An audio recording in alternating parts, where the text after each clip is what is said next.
What was it like coming out to Gloria Vanderbilt? I mean, your mom was friends with Truman Capote. You had Gore Vidal at your house. I mean, you grew up. Yeah, there were a lot of gays around. There were a lot of gays around, and kind of famous gays. Actually, so I got a funny story. When I was 11, a friend of my mom's, a photographer named Paul Jasmine, came with his boyfriend, I guess his boyfriend, who had a diamond embedded in his front tooth, which I thought was interesting. Which was way before anyone was doing that. Yeah. Madonna, yes. Yeah, we're talking 1977. Did he have a fake ass? And they took me to see Richard Gere in Bent. Which are you kidding me? So when you were 11? Yeah. If anyone doesn't know about the play Ben, it's about two gay guys in the concentration camp. I mean, and the it's opening a feature gay. It is the gayest thing you can imagine. And starring Richard Gere. Wow. And this was Richard Gere in 1977, prime looking Richard for Gere. Mr. Goodbar. Yes. He was so beautiful. Yes. And I'm there. My mom didn't go. It was just me and my mom's two gay friends. Okay. And I'm watching this thing, and literally the opening scene of Ben.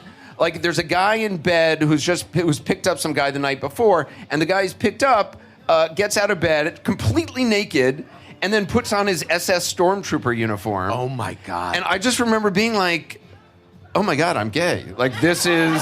I'm totally gay. And afterward, Paul Jasmine was friends with Richard Gere because Paul Jasmine took the pictures for American Gigolo.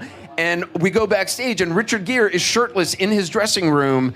And I never heard. I was I couldn't speak. I didn't, and I had my playbill, and I wanted to get him to autograph it, but I just couldn't stop staring at his chest. Wow. And so fast forward to, I don't know, 10 years ago, I was interviewing Richard Gere, and I took out the playbill, and I had the playbill still, and I told him the whole story, and I had him sign it. Wow. Yeah, he was very tickled with it. I'm sure he was.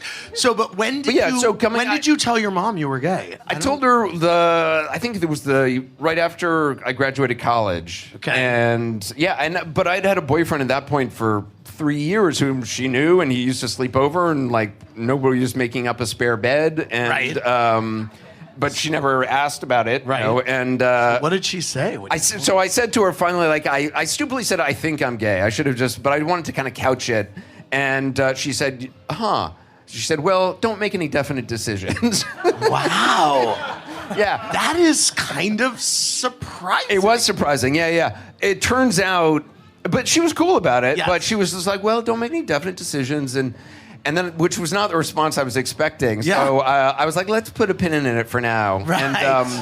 And then, Did you ever come back to it? Yeah, we did. We came back to it. And really it's too long and boring a story, but her mother was probably bisexual. Her mother was revealed to have had a lesbian relationship during a court battle in 1932. Right. That was a scandal in New York. It shut down the court. And my mom was taken away. My mother's mother lost custody of her, in part because of that, because she was accused of being a lesbian. So there was all this stuff in my mom's head about that.